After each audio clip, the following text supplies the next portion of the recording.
Good morning. Screen go.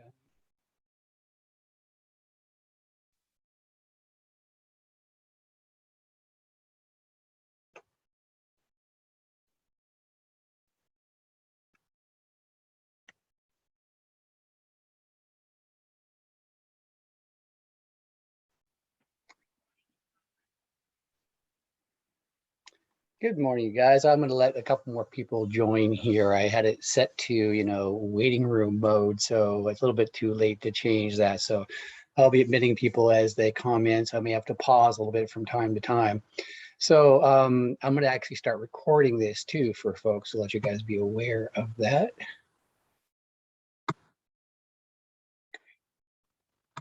All right, here we go. All right, so normally these sorts of meetings are like, first of all, I'd like to introduce myself. I'm Professor Mercer. I'll be teaching them the course this term. For this type of meeting, these things are, of course, completely optional. But I know a lot of students are interested because it helps you get going in the class and fill you in on important information, which makes it smoother. And that's really what I'm going to try to be doing at least once per week with these things. Now, for students that are coming on right now, and if there are actually better times for you, I'm willing to have some more sort of Zoom sessions, these optional things per week, if it works out better for you during different times. My availability is like Monday through Friday, 8 to 5. So anytime I do these things, it's just great. It works out for me, it works out for you if there's a better time of day. All right. So first thing I want to do is sort of try to go through the syllabus a little bit and talk to you a little bit about what the course is about, how to get a hold of me, how you're graded, and particularly in how the course is actually going to sort of flow. So let's have a look and see. All right. So I'll do a screen share of the syllabus so you guys don't have to bring it up. Here we are.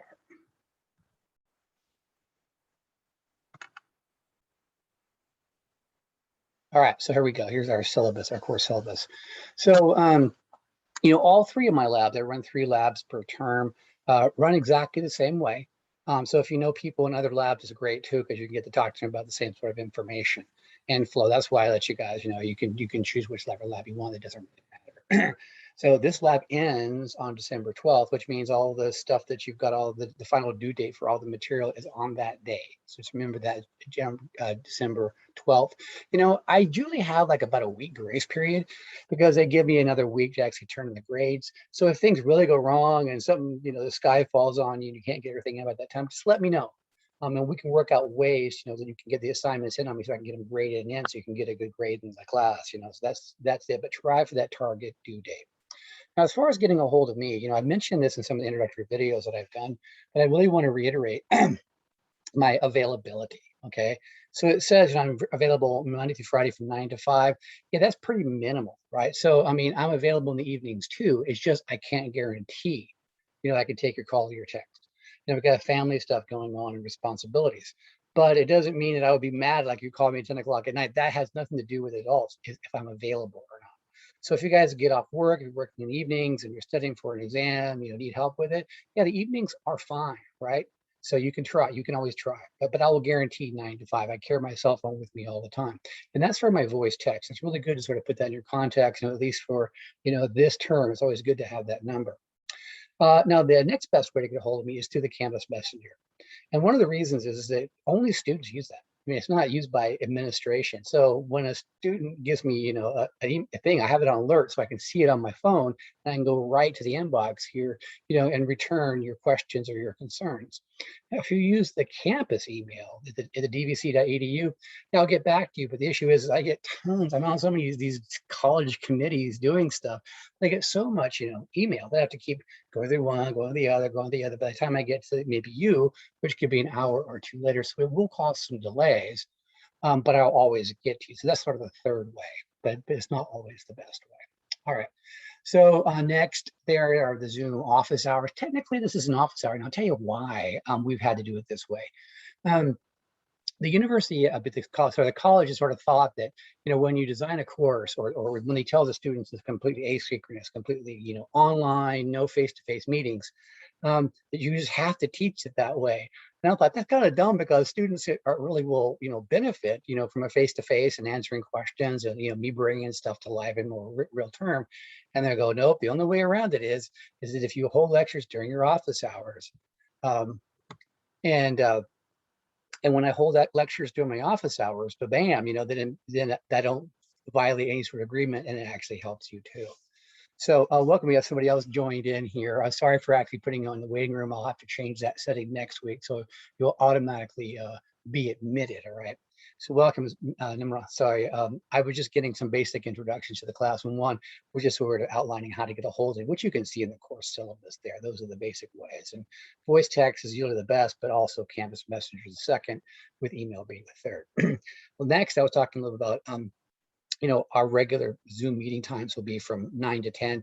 That's technically my office hour.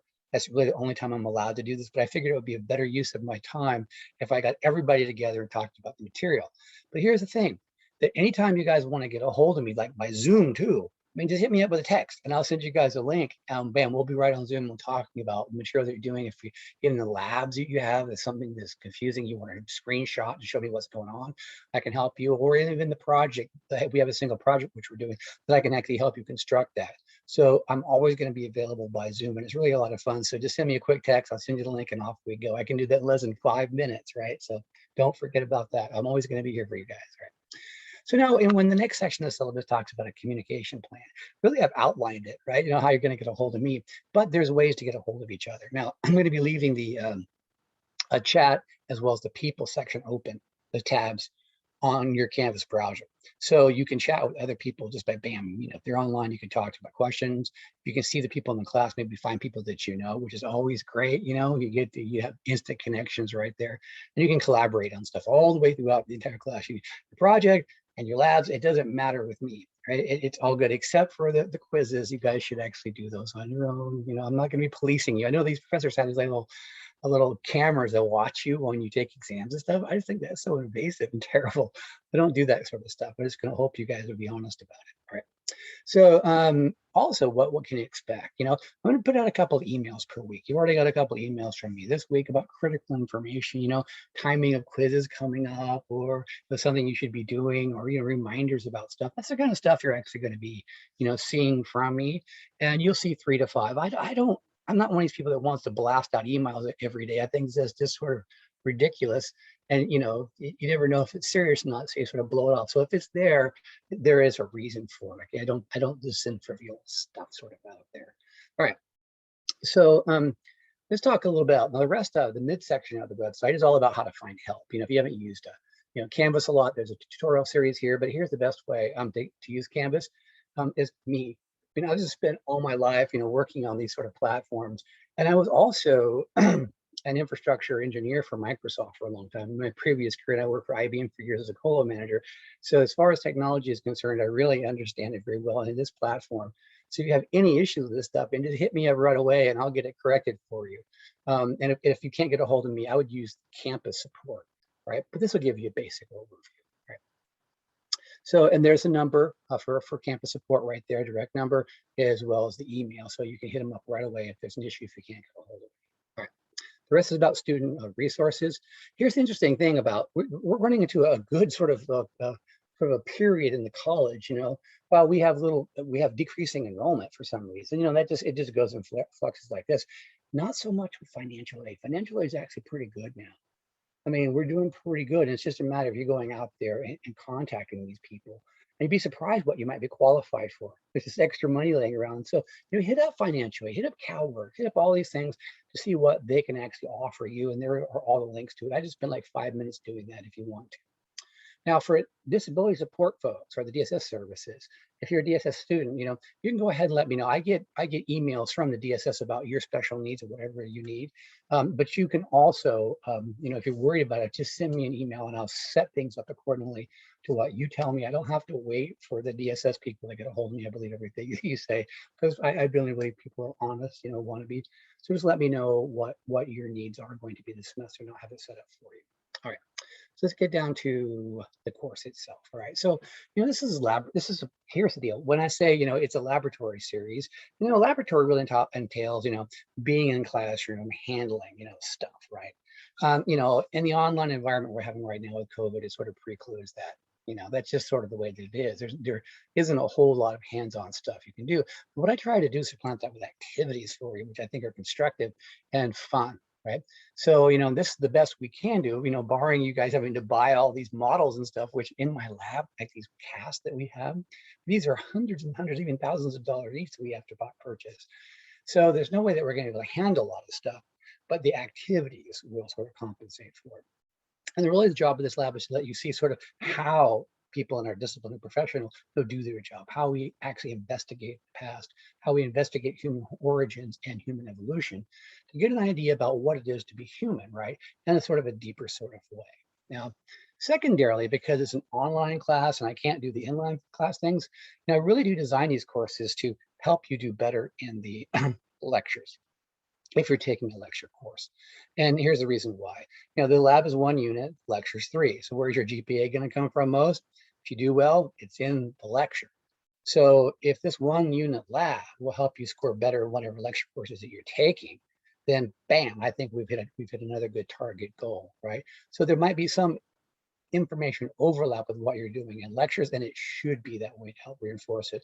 And I work with other faculty to make sure that that is just the case, so that we can get you.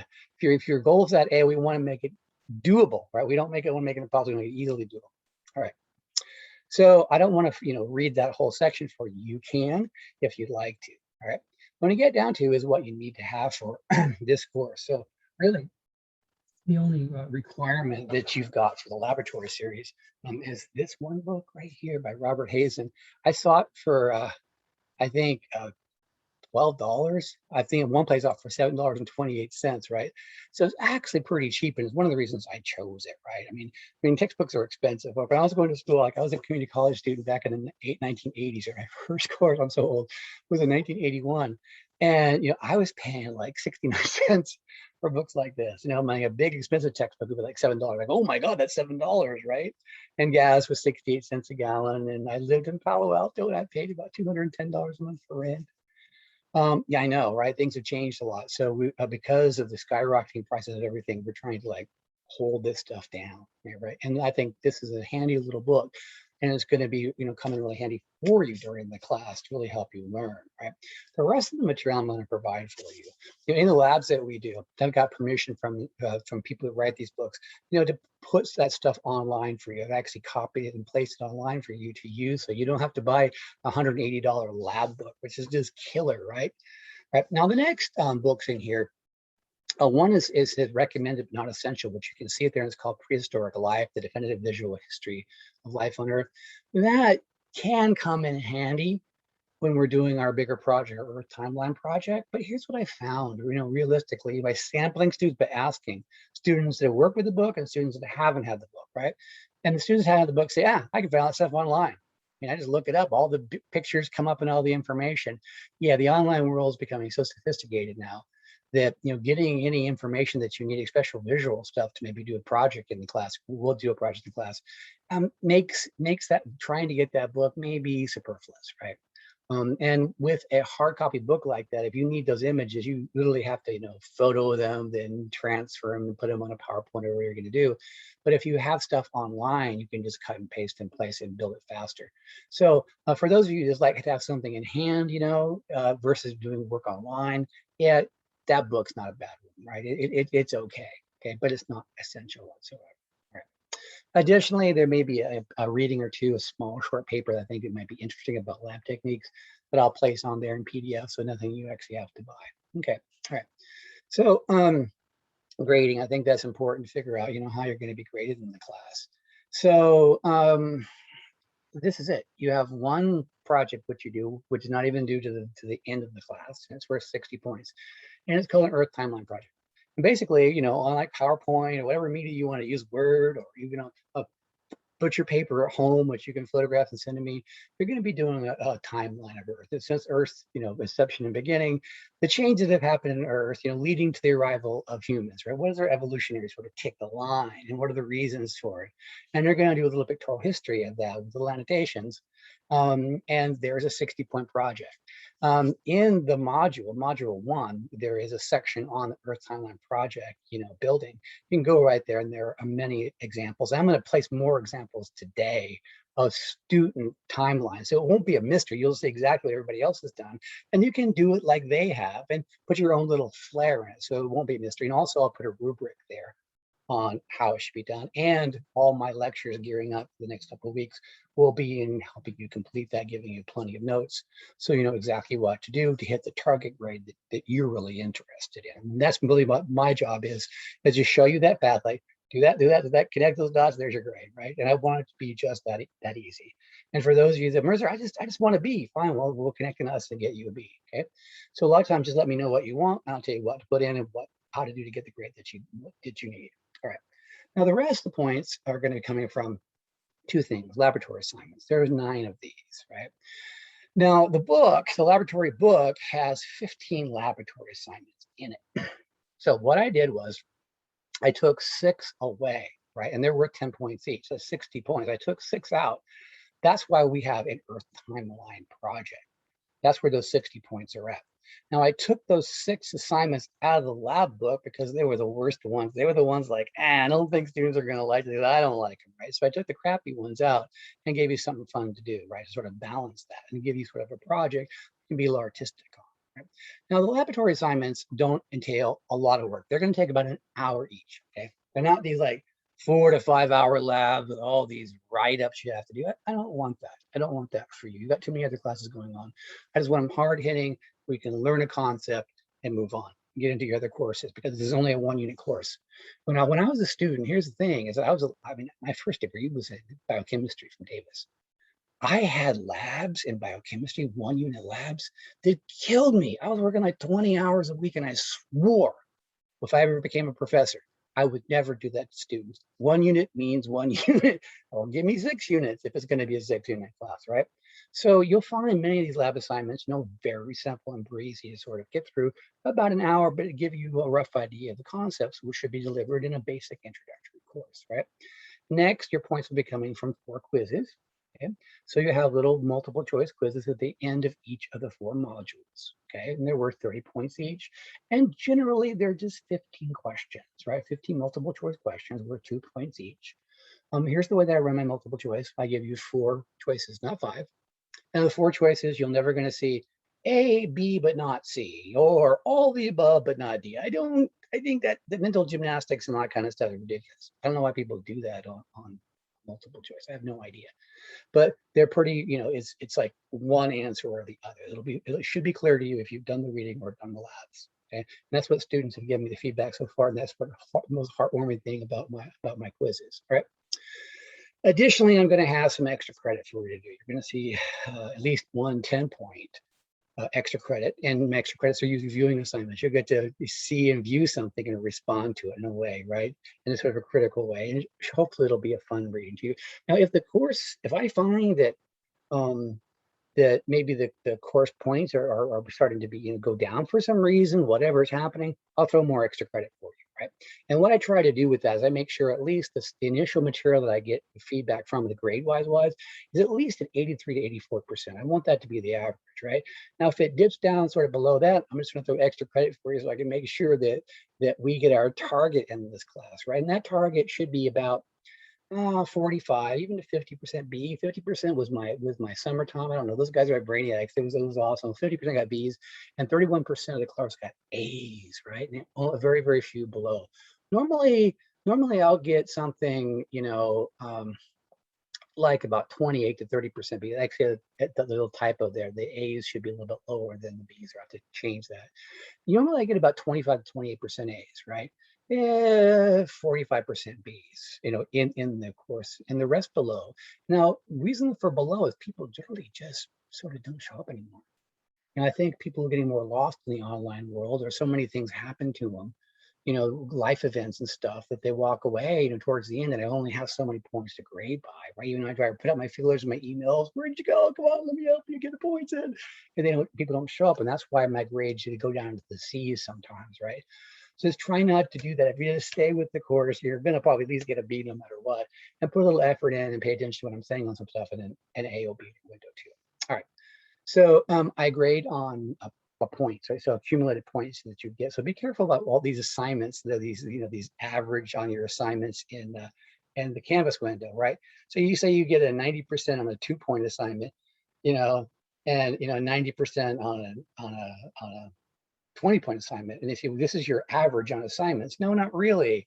You're actually probably going to be higher because you have more weight, you have more points on one assignment. And Canvas doesn't show that, in the percentage way. It doesn't. It really is misleading. To know where you're at all the time, you have to figure out how many points you've accumulated so far by how many points possible so far. You divide those together, you get a straight percentage.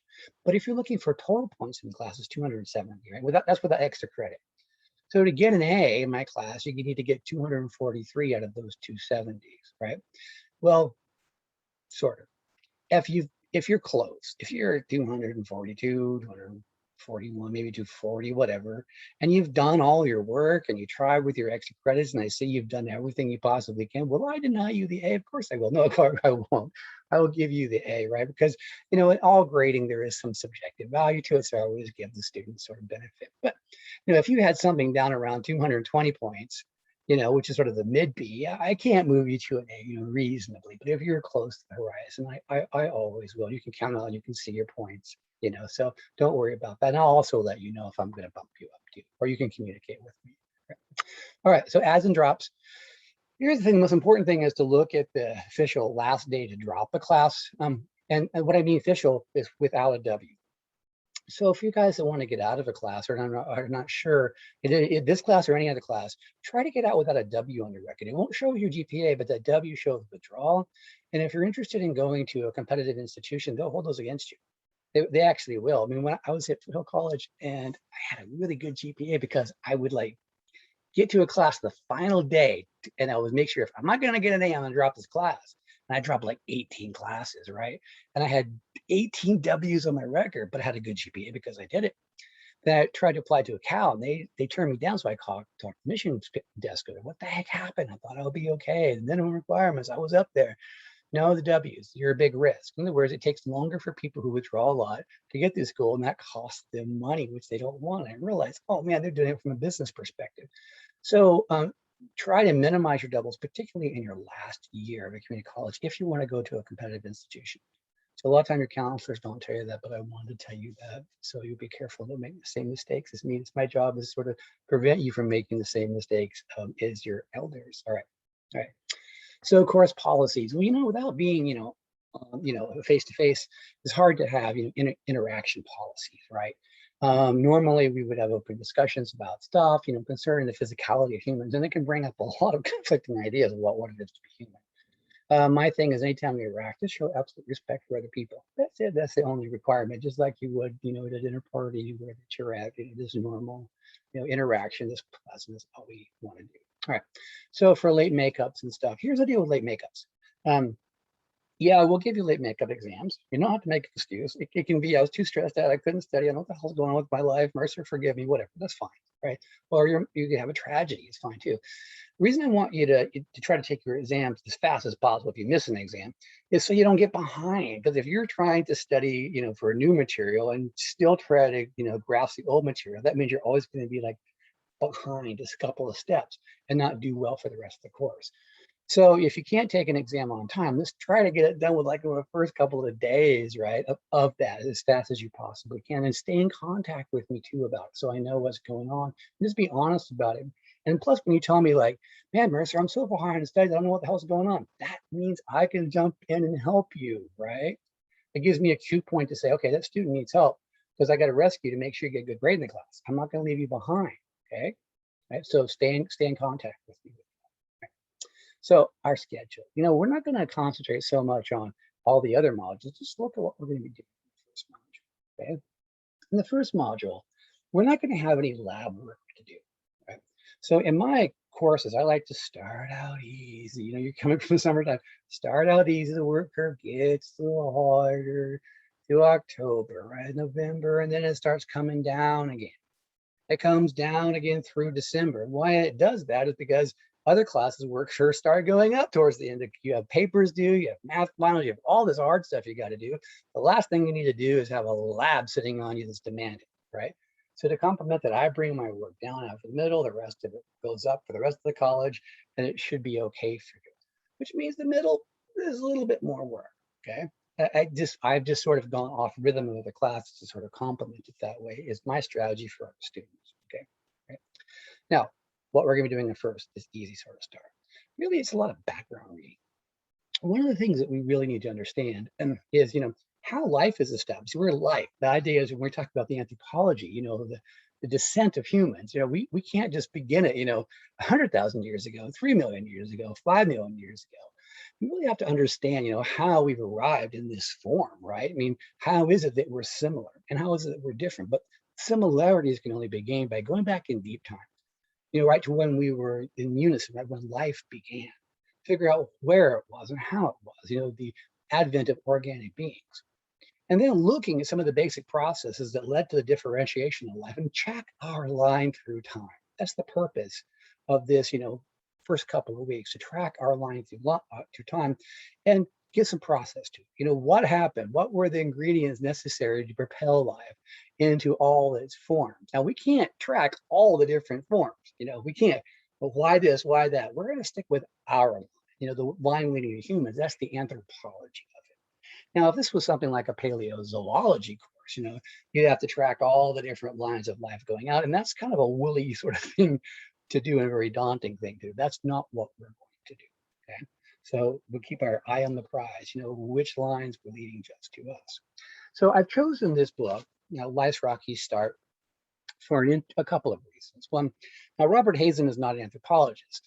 He's an actual, geochemist, right? A physicist, right?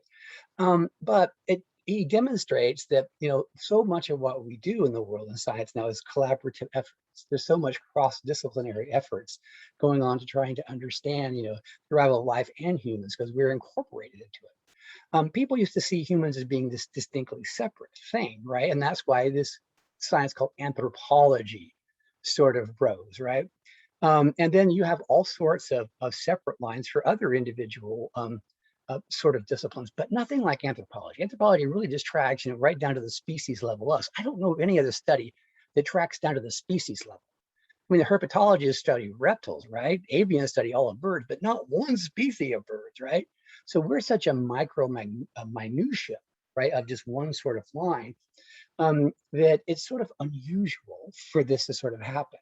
And because of that, we humans evolution sort of got left off the radar into the greater sort of aspects of the earth and how it arrived in other forms of life. And it wasn't integrated very well, right? So students would come out without a really good picture of like, why are we here? Well, in this sort of vacuum, other scientists started to get in with their ideas about to integrate us, right, into the long history of Earth. And Hazen was one of the very first people that started doing sort of cross-disciplinary studies, right? He's a very good anthropologist, a very good fellow. But the thing about it is he's also a chemist. And boy, do I know chemists because I'm a chemist too, right? So easy for them, and putting out a book like this for consumer reading can awfully be daunting. So the most daunting parts about this book to read are the chemistry aspects of it. Here's my official word on it. When you see a symbol of chemistry or numbers, just skip right over it. But one of the things is that sort of material might be interesting for chemists, but it really isn't going to help you conceptually understand, transitions that are happening in Earth and life leading to us, right? That's not what we want to do here. So I want you to admit all of that stuff because you're never going to see it on an exam, and nor will I ever be discussing that in one of the lectures so far. So it'll make your readings fly by much faster by looking at the big overall concepts. And next week, when I start doing more of these meetings, and I'm actually going to have a PowerPoint to go through, you'll see the things that I want you to know about. I'll just say there, that's what you need to know. There's what you need to know about. So you can put that into your notes. And I'm also going to put out a study guide for it. The things you need to know, right? For not only the first quiz, right? But for the stuff you need to put on your timeline. I'm going to do a connect the dot for you. So we can make this not in the dark sort of a class. I hate those classes where you're just trying to figure out what the hell does the professor want from us? You're in this sort of vacuum. I'll be very, very direct about how I want you to apply the information. But for now, versus, showing you the micro path that I want you to start reading, okay?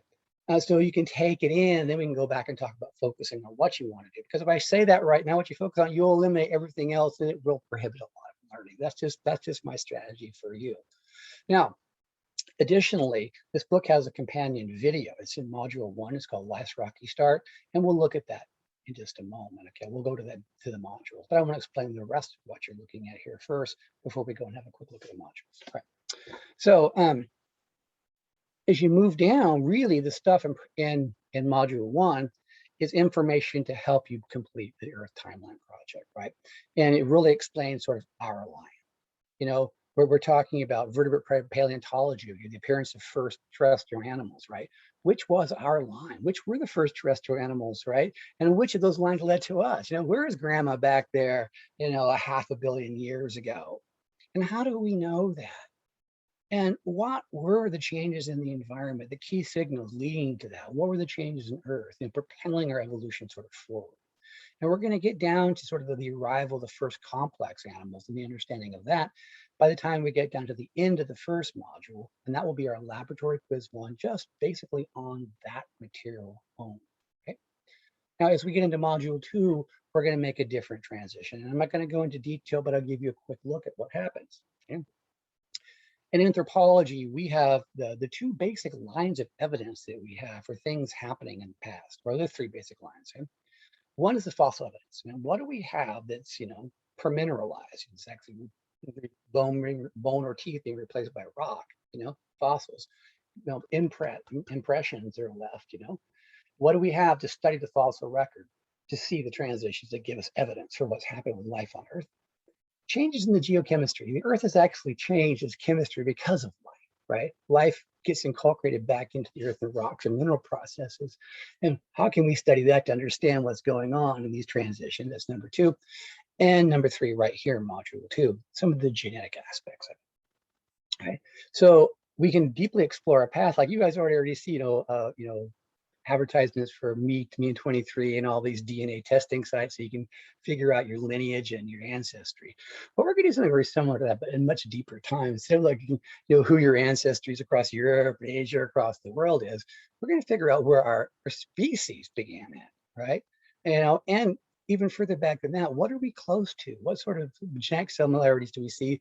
And how does it show up physically, you know, as well as behaviorally? And how do we actually do that? So we'll be investigating that in module 2. That's the sort of look ahead.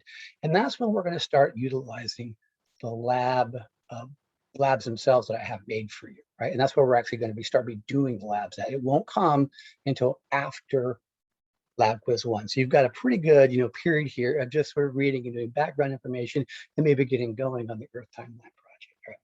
So I'm going to stop that share and jump right into module 1. We'll have a quick look at that.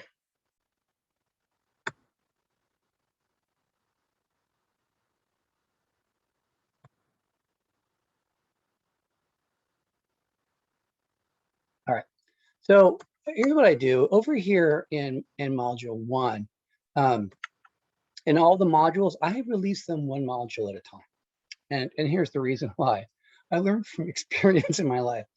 I was a guy, and the professor would always give me like all the readings to do, like even in class. We don't have in-class stuff, right?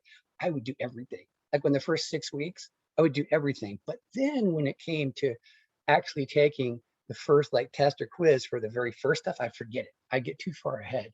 So that's what I don't want you guys to do, to get too far ahead, because you'll lose out. I want it to be the right step in time to maximize the points that you get on quiz 1. And that first quiz is coming in September 13th, right? So this is a very limited set of information. So the quiz won't come that far away from us. It won't be that difficult. But if you study further than that, you'll forget the material in front of you, okay? What I will do is around September 10th, just a couple of days before the lab quiz, I'll go ahead and open up module 2 for those of you that are sure that you're going to do well and you want to try to get a little bit further ahead. I have no problems with that, but I'm not going to open it up right now. All right. So in the very, very first introductory to laboratory activities, which I'm going to open up now, you know, I do a little laboratory video of you know, what I want you guys to watch and what I want you to see. But there's 2 critical videos here that I want you to get through. These are the ones that I want you to do, you know, for next week's class, right? So next time that we actually meet next Thursday, you'll have a couple of items that I want, a task that I want you to do, and mostly little reading, little viewing, and it should be very interesting. The first one I want you to look at is this video right here where my cursor is on, right? Human universe, why are we here? Okay. So I'll tell you the purpose of this, so you'll know exactly what to focus on this film, right? A lot of times, there's events that happen in the film, and then there's a real purpose of what the film's being showed for, right? So what Brian Cox is doing in this film is showing us the value of science, how science operates and its value. That's really what I want you to sort of focus on. Then there's, well, what we've discovered, of course. There's always the evidence, but how does science operate? What are we actually focusing on? And now anthropology is a science. And when we talk about the anthropo, that's the Greek thing for human, and ologies are scientific studies of, right? So anytime you say like an biology, this is really a scientific study of the human life. So you need to know something a little about the background of how science sort of operates and works. Now, additionally, what Brian Cox is doing this too is demonstrating that once we can culminate enough scientific knowledge, right, that somehow we can begin to define meaning. What can science find is meaningful to us? And that's very difficult for science to actually do. Science looks at facts about stuff, sometimes dry facts, like what makes this pen, reflect white light. It doesn't say what this pen means or anything about the white light. It just reflects white light. We can figure out why certain chemicals absorb certain wavelengths of light and certain chemicals reflect that, right? And that's very dry because it doesn't really mean anything to us.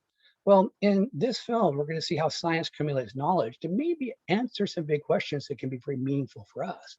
And that's really what our job in anthropology is, utilizing science to give us a better definition of ourselves and change the meaning of our lives, right? Maybe our interaction with our earth and our interaction with each other. And that's really one of the purposes of anthropology as a discipline. So this film gives us that sort of flair, right? And I love it again because Brian Cox is sort of taking an anthropological, human-centered look and kind of taking a physicist sort of look at it too, another interdisciplinary sort of study into this.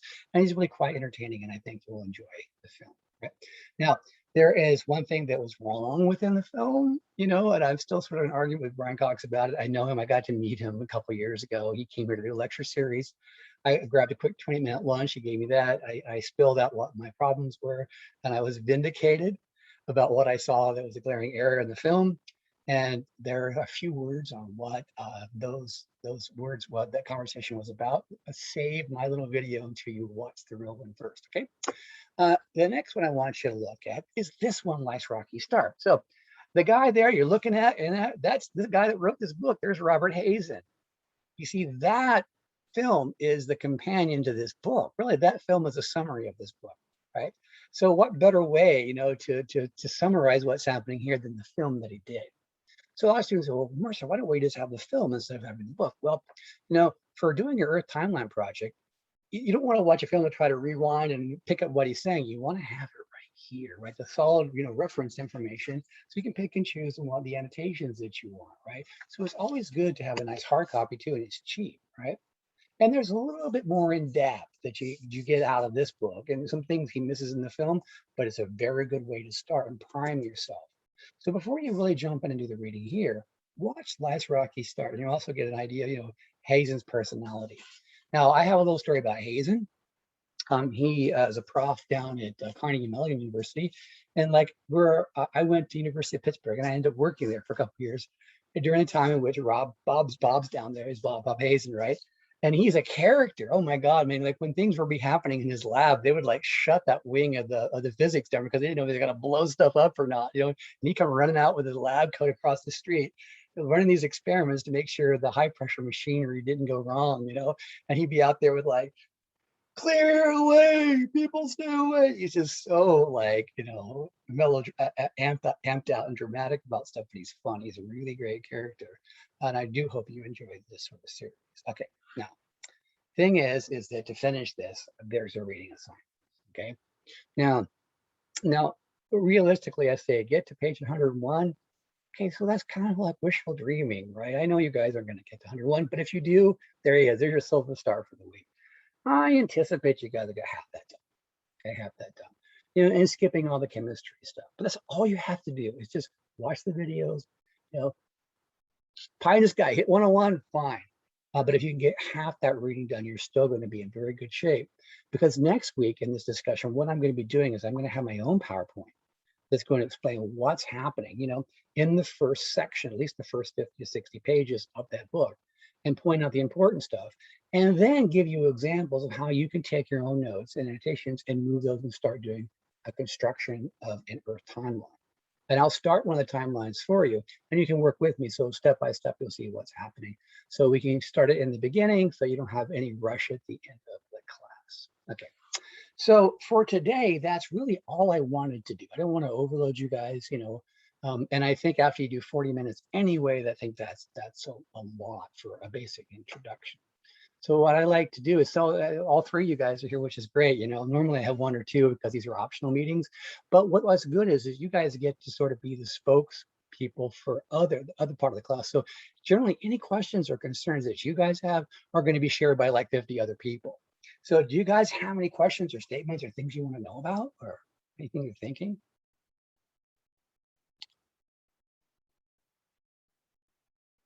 Well, sometimes I think maybe silence is golden, which is good. So I might have hit some of the key sort of stuff. All right. So I'm going to end it for today on that note. And again, you guys have any issue, like even in the reading, if you're like, what the heck does he mean by that? Call me. Just call me and I'll talk to you, because I know this book by heart. I love this book. So I know like every single page in it. So if you ask me what's happening on this page, I'll be happy to explain it. Right? If there's something more in depth you want me to figure out, I'll help you untwist it and make it intelligible for you. All right. So with that done, I'm going to conclude our little meeting for today and wish you guys well. Have a great rest of your week. Okay. All right. All right. Have a great rest of your week as well. You too. Bye-bye.